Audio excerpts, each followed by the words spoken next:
Our guest today, you'll remember that being front and centre of the investigation into missing NicolaBulley after he interviewed her partner, Paul Ansell. This was for a special programme earlier this year. Well, that interview has led Dan Walker to host a brand new series looking into Britain's missing people, in the hope that he can help bring answers to their loved ones. Here to tell us more, please welcome Dan Walker.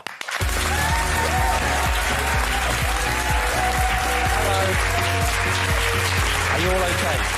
Oh, no, sorry. Oh, my word. It's quite an emotional programme, isn't it? To a sob fest. Do you have pets? I do. We've got a little dog called Winnie, and she's a big Loose Women fan, so she's probably watching. Hello, Winnie. Yeah, she's got a bit of a poorly leg at the minute, so she's been in the vets today trying to get that sorted out. But she's okay. She's OK, but they are such an important part of family life. I remember our dog growing up, who was a gorgeous golden Labrador called Honey. She died right in the middle of my GCSEs. Oh, gosh. What you were saying, Frankie, though, it's that introduction to grief, isn't it? Yeah. And you've got to learn to live without that gorgeous thing in your life, haven't you? And I bet your children love the dog. Oh, she's more important than me. Yeah. Well, talking of you, how are you after that? Because, you know, we saw those dreadful pictures of you after that terrible cycling accident. Just to say, might show some... Yes, just in case you're a bit squeamish.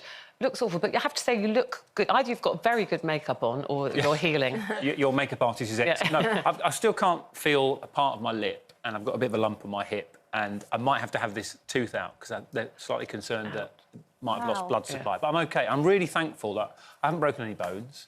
I'm still here, and I'm back on a bike. I went back on the bike about 10 days ago. Yeah. So what was that first? The first roundabout, because my accident was on a roundabout. The first roundabout I got to, I had a bit of a, come on, stay focused. But the way I look at it is I've got to get back out there. I've got to do it again because I cycle a lot and I drive a lot, and I think driving makes me a better cyclist, and I think cycling makes me a better driver. And we all make mistakes, don't we, on the road sometimes? So I'm just...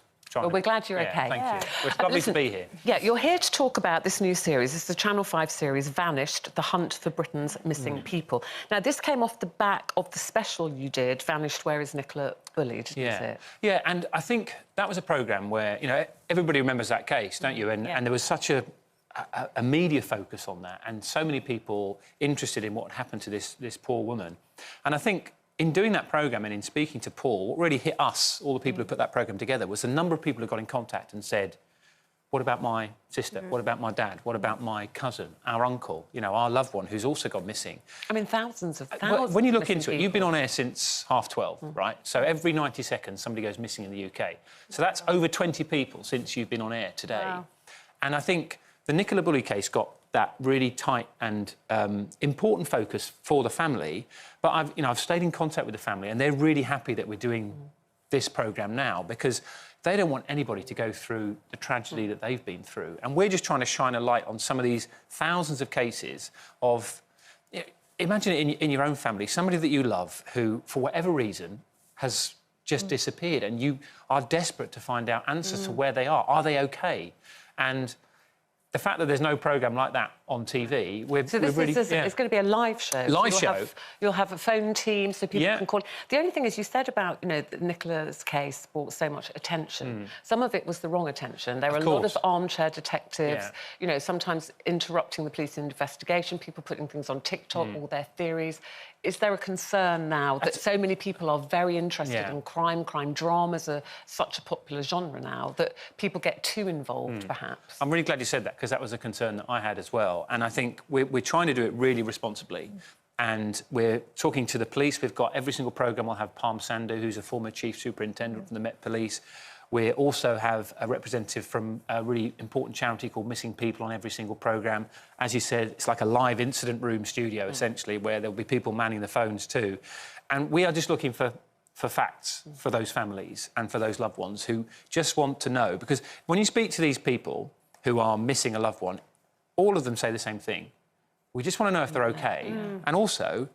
and you can imagine this is the case. Somebody somewhere knows something. And hopefully by putting those cases, by putting those faces on the TV, somebody, maybe even, you know, somebody in the audience here might say, I was on that bus with that guy, or I saw them in that restaurant, or maybe that's the person I saw crossing the road on that occasion. And that might give some answers to some people who are just desperate for those answers.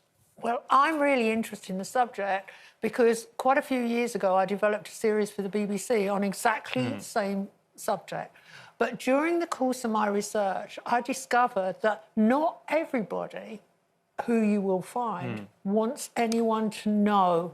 So how are you going to deal with that? Because there are people who leave home with either they come from backgrounds which are horrible. Yeah, or abusive homes, abusive, horrible, violent. There could be sexual intimidation. Or they might have just decided they want another life somewhere else.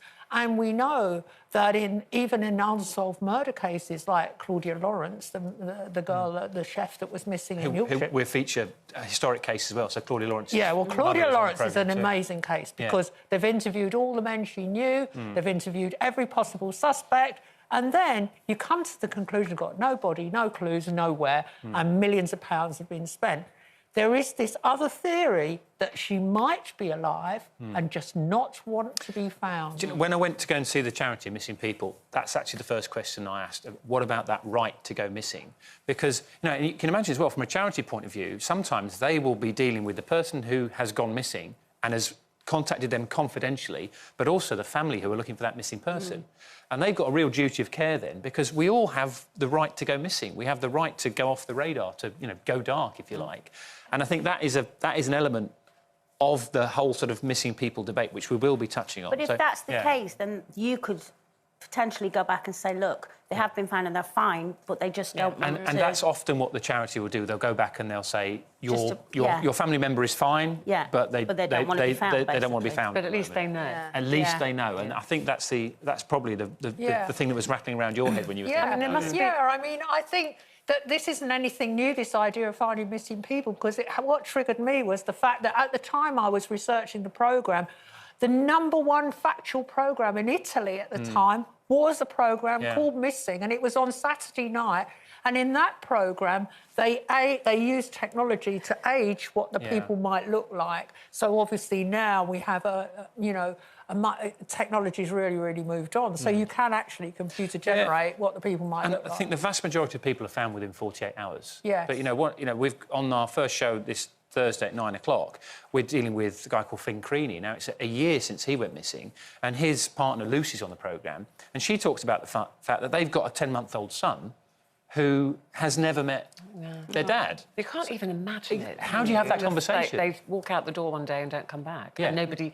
I mean, that's the interesting how some cases capture the public imagination, the police, the press, the media, and others don't. Yeah. It must seem very unfair to the people out there watching right now who have a missing loved one, say, well, nobody's running around looking for them, there's nothing on the television, nothing in the news. Which is why, when we've gone to go and speak to some of the people who are looking for their missing friends or their missing family or their missing loved ones, the relief on their face when you start talking to them, because, you can imagine the police are under so much pressure, aren't they? And after 6 months, they have to move on to other cases. And all we're trying to do is say, the NicolaBulley case showed us that this is a huge problem in the UK, and thousands of people and thousands of families are missing people and don't know where they are and are desperate for answers. And what we're trying to do is almost like a duty of care to say, we did that programme, it was really popular because there was so much attention on that case, but now we feel that we've got to move on and take this to a new series to look for like you said, people. if you can help one person find a missing loved one, you'll be doing a great job. Vanished, the hunt for Britain's missing people, launches this Thursday at 9 o'clock, as Dan said, on Channel 5, and it's a series of 6 shows. I think it's 4. Oh, 4, is it? OK. Hopefully 6. I'm sure there'll be might be more, yeah. But thank you very much. Nice to see you, Dan. Thank We're you. glad Lovely to see you all. Thank you.